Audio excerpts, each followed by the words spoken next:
गुजरात की फेमस एक ऐसी रेसिपी जिसमें 99% लोग फेल हो जाते हैं। स्पॉन्जी जालीदार रस से भरा हुआ परफेक्ट मेजरमेंट के साथ आज हम खमन ढोकला बनाएंगे, जो कि मार्केट से अच्छा बनकर तैयार होता है और आप इसकी जाली देख रहे हैं परफेक्ट आई है, जिसके लिए ना तो आपको दही, नींबू, बेकिंग पाउडर और ना ही इनो की जरूरत है, जिसके लिए आप कोई घर का कप कटोरी सेट कर लीजिएगा। मेजरमेंट उसी से लेंगे, लेकिन मैंने ये मेजरिंग कप का यूज किया है, इसी से सारे मेजरमेंट बताएंगे। इससे हम 1.5 कप बेसन लेंगे। बेसन को हमें छानना बहुत जरूरी है, इसके लिए एक बोल ले लिया है और इस पर हम एक छन्नी रखी। जो हमने बेसन लिया था वो हम बेसन डाल देते हैं। मैंने 1.5 कप बेसन का यूज किया है, लेकिन बेसन को बहुत दबा के नहीं भरा है।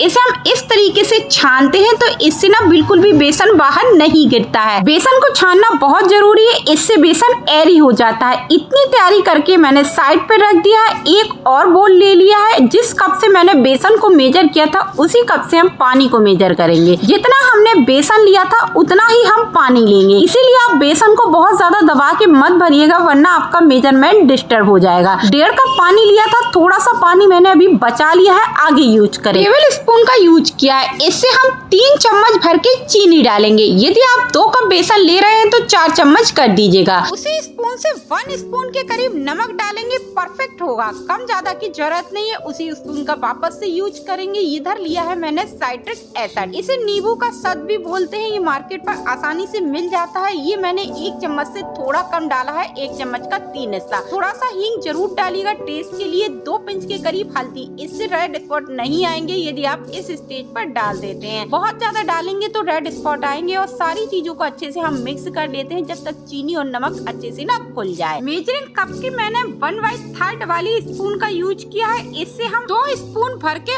ऑयल डालेंगे। इससे ना ढोकला हमारा खाते समय गले पर नहीं लगता है। यदि आप नॉर्मल चम्मच का यूज कर रहे हैं तो 4 चम्मच का यूज कर सकते हैं। और इस स्टेज पर ऑयल डालने से अच्छे से मिल जाता है। सारी चीजों को मैंने अच्छे से मिला दिया है। देख पा रहे हैं कि ऑयल आपको बिल्कुल भी नहीं दिख रहा है। जो हमने बेसन छान के रखा था एक साथ नहीं डालेंगे, पहले हम आधा डालेंगे और आधा डालने के बाद इसे हम अच्छे से मिक्स करेंगे। यदि आप एक साथ ज्यादा डाल देंगे तो गांठ पड़ जाएगी। बिस्कर हो तो बिस्कर का ही यूज करिएगा, इससे बिल्कुल भी गांठ नहीं पड़ती। अब बचा हुआ बेसन भी हम वापस से डाल देते हैं। इसे भी हम अच्छे से मिक्स कर लेंगे। मिक्स करते समय आपको एक बात का और ध्यान रखना है कि आप इसे एक डायरेक्शन में ही चलाइएगा, जिससे इसमें एयर भर जाए। और जब सारी चीजें मिक्स हो जाए तो कंटिन्यू चलाते हुए हमें इसको 2 से 3 मिनट तक अच्छे से फेंट लेना है। जब ये अच्छे से फेंट जाता है तो इसका कलर थोड़ा सा लाइट हो जाता है। इस कंसिस्टेंसी का होना चाहिए। मैं आपको स्पून से चेक करके दिखाऊं कि आपकी कंसिस्टेंसी इस तरीके की होनी चाहिए। बैक पर लाइन ड्रॉ कर रहे हैं तो आपस में नहीं मिल रहे। ऐसा ही बैटर हमें तैयार करना है। बैटर को हम थोड़ी देर के लिए कवर करके साइड पर छोड़ देते हैं। इधर मैंने एक केक टिन ले लिया है। आप कोई प्लेट थाली भी ले सकते हैं। आसानी से हमारा ढोकला डिमोल्ड हो जाए तो इसे ना हम ऑयल से ग्रीस कर लेंगे। अच्छे से ग्रीस करेंगे जिससे भी ढोकला बिल्कुल भी हमारा ना चिपके।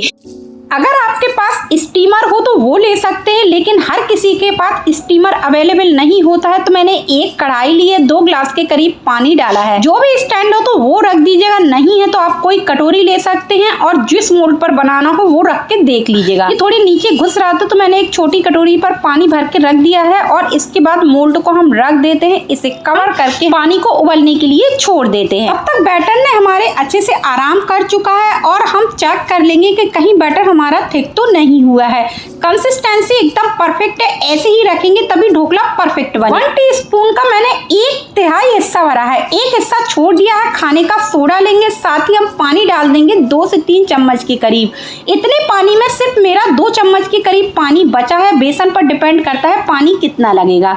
जैसे जैसे हम मिक्स करेंगे तो आप देखेंगे कि इसका कलर टेक्सचर सारा चेंज हो जाता है और जो ढोकला है ना 70% इसी स्टेज पर फूल जाता है। अच्छे से मैंने इसको मिक्स कर दिया है। ओवर मिक्स बिल्कुल भी नहीं करना है। तब तक पानी हमारा अच्छा खासा उबल चुका है और जो जो मोल्ड रखा था वो भी अच्छे से गर्म हो गया है। यदि मोल्ड को भी आप प्री हीट कर लेते हैं तो ढोकला बहुत ही अच्छे से फूलता है। सारा बैटर हमने डाल दिया है। कवर करेंगे 1 मिनट के लिए हाई फ्लेम पर और 15 मिनट के लिए मीडियम फ्लेम पर इसे हमने कुक कर लिया है। देख पा रहे हैं ढोकला बिल्कुल ऊपर तक फूल चुका है। बीच में नाइफ डाल के चेक करेंगे 1 से 2 जगह क्लीन निकल रहा है, इसका मतलब ढोकला एकदम परफेक्ट कुक हुआ है। गैस को हम बंद कर देंगे और सावधानी पूर्वक इसे निकाल लेते हैं क्योंकि ढोकला हमारा काफी ज्यादा गरम ढोकला को बिल्कुल भी डिमोल्ड नहीं करेंगे वरना ये टूट जाता है। इसे हम थोड़ा ठंडा होने के लिए छोड़ देते हैं। तब तक हम तड़का बनाएंगे। एक पैन चढ़ा दिया है। 1 से 2 छोटा चम्मच के करीब सरसों का ऑयल डाला है। ऑयल को अच्छा खासा गर्म कर लिया है। ऑयल को पूरे पैन पर स्प्रेड कर लिया है। 1 चम्मच के करीब सरसों के दाने, साथ ही हम इस पर लेंगे थोड़ा सा हींग जरूर डालिएगा। दोनों चीजों को फ्राई कर लिया है। इसके बाद 3 से 4 हरी मिर्ची 2 टुकड़ों में कट की है। थोड़े से करी पत्ता हो तो फ्रेश से बहुत ही अच्छा टेस्ट आता है। दोनों चीजों को फ्राई कर लिया। आधा छोटा चम्मच के करीब नमक डालेंगे। 1 चम्मच भर के चीनी, थोड़ा सा खट्टा मीठा होता है ना पानी, और दोनों चीजों को एक बार हम अच्छे से मिक्स कर देंगे। एक बड़ा ग्लास या तो वजन में देखें तो 350 ग्राम के करीब पानी लिया है। सारी चीजों को अच्छे से मिक्स कर देंगे। आधा नींबू का रस, ये बड़ा है नींबू, यदि छोटा हो तो पूरा नींबू डाल दीजिएगा। थोड़ी सी खटास आती है, इसकी जगह साटरी का भी यूज कर सकते हैं। सारी चीजों को मिक्स करेंगे और बस एक उबाल आने तक वेट करेंगे। कोई चाशनी वगैरह नहीं बनाना है, बस सारी चीजें घुल जाए इतना ही पकाना है। गैस को हम बंद कर देते हैं और इस तड़के को ना साइड पर हम रख देंगे। तब तक ढोकला है वो भी हमारा थोड़ा सा ठंडा हो चुका है। इस तरीके से हम किनारे को छुड़ा लेते हैं, इससे आसानी से डीमोल्ड हो जाता है। यदि आपने ऑयलिंग अच्छी की है तो बिल्कुल भी आपको दिक्कत नहीं होगी। मेरा तो बस ऐसे ही बहुत ही आसानी से निकल गया था। मैं आपको पास से दिखाऊंगी। देख पा रहे हैं कितनी परफेक्ट जाली आई है। बहुत ही बढ़िया हमारा ढोकला बना है, बिल्कुल रुई की तरह स्पॉन्ज जैसा लग रहा है। चलिए अब मैं कट करती हूँ। आप इसे कोई भी शेप में कट कर सकते हैं, लेकिन मैं इसको स्क्वायर बिल्कुल मार्केट जैसा बनाने वाली हूँ। अगर ढोकला ठंडा हो जाता है तो बहुत ही आसानी से कट जाता है वरना बिखरने लगता है। चलिए मैं आपको पास से अंदर की भी जाली दिखाती हूँ। बहुत ही ज्यादा एकदम परफेक्ट, मार्केट से भी अच्छा ये हमारा ढोकला बना है। और यदि आप मुट्ठी में भी बंद कर ले तो ये परफेक्ट अपना शेप ले लेता है। एक अच्छे ढोकले की यही पहचान होती है। चलिए अब हम इसे एक प्लेट पर निकाल लेते हैं। सारा ढोकला मैंने निकाल लिया है। जो तड़का बनाया हुआ था वो ढोकले पर डाल देते हैं। लेकिन एक बात का आपको और ध्यान रखना है कि एकदम गरम गरम तड़का गरम गरम ढोकले पर नहीं डालना है। हल्का ढोकला गरम होना चाहिए, हल्का ही तड़का गरम होना चाहिए। ये एक बहुत ही ज्यादा हेल्दी ब्रेकफास्ट रेसिपी है, हाई प्रोटीन रिच है। जो बच्चे दाल नहीं खाते हैं वो इस ढोकले को खिलाइएगा, बच्चों को मजा आ जाएगा। रस से भरा हुआ बहुत ही ज्यादा शानदार ये नाश्ता है। हम सभी अपने घर पे ढोकला तो बनाते हैं, लेकिन 90% लोगों को दिक्कत आती है। लेकिन ये वीडियो अगर आपने फुल वॉच किया कभी भी आपको दिक्कत नहीं आएगी। आपको आज की हमारी रेसिपी कैसी लगी, कब बना रहे, कमेंट में जरूर बताइएगा। पसंद आई हो तो लाइक से सब्सक्राइब करना ना भूलिएगा। मिलेंगे एक और ऐसी इंटरेस्टिंग रेसिपी के साथ, तब तक के लिए बाय बाय।